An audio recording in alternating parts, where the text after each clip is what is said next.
Hello everyone, this is In-Game Moth with another box and back down to the demo.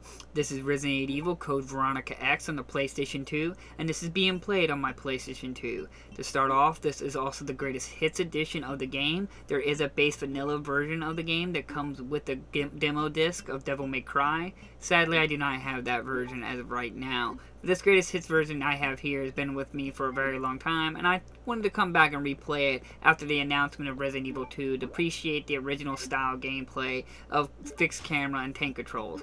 Now, if you notice at the beginning of the game, there was a selectable mode called Battle Mode.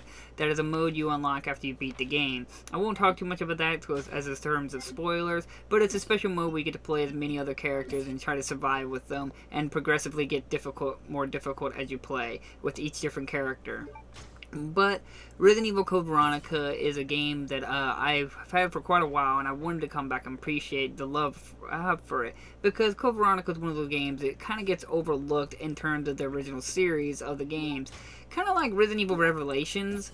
It kind of just is there, but a lot of people don't talk about it. But they're actually really good games, as long as with this one. Now, Code Veronica feels like a direct sequel from Resident Evil 2. You play as Claire Redfield, and you're still trying to hunt for your brother, Chris Redfield, but then you end up getting captured by Umbrella and getting sent to an isolated island, and then an outbreak breaks out, and you get to play as Claire again, trying to survive and get off the island.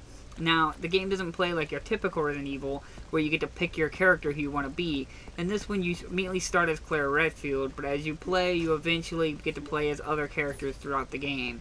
But those are through story, not from your choice of choosing who you want to be.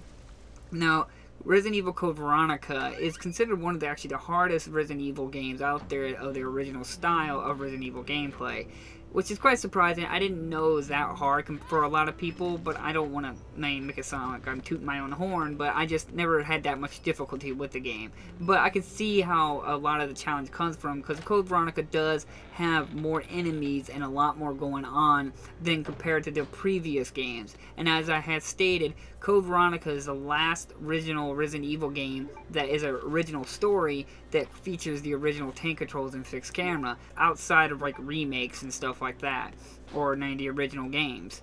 So, like I said, that's after the Resident Evil 2 announcement and being over the shoulder, I wanted to go back and appreciate this game style. I really like original game style of tank controls and fixed camera. I'm not going to go off and say it's better for the game, or say it's more scary or anything. I just like the gameplay. It's just one of my most favorite.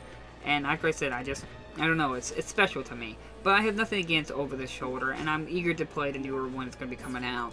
But I wanted to touch on this because you don't hear a lot of people talk about it.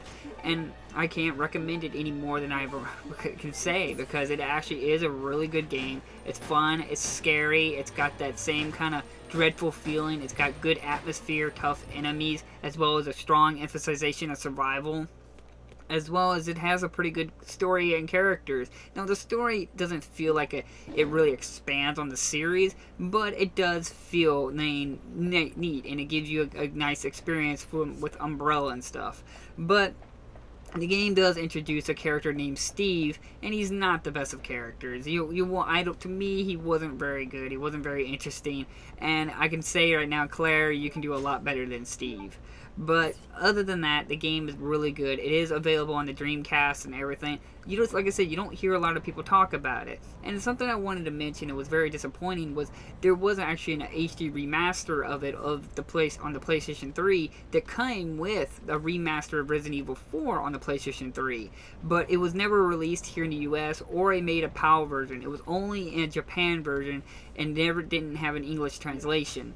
So it was very disappointing, and then when we got a remaster on the PlayStation 4, it didn't come with Code Veronica. So like again, it was very disappointing. Code Veronica seems like it's never getting that chance to shine. It always gets pushed aside for the next big game. And that makes me sad, because the game is actually really fun. It's one of those ones out there that really stands out, and it's a really good survival horror that you can get on your Dreamcast or your PlayStation 2. I can't recommend the game enough. Like I said, it's a decently good game, and I was really glad that I still have my original copy. I was really amazed to see I still had my original save data and everything. So it was really fun to come back and replay the original style. And again, the game is just a lot of fun. If you like the original style as much as I do, I can't highly recommend this game enough. I mean, I know a lot of people were disappointed, and there's other people who are happy about the new button layout and change for Resident Evil 2, but I'm going to wait till the game comes out before I make my final judgment of how the overall experience is going to be.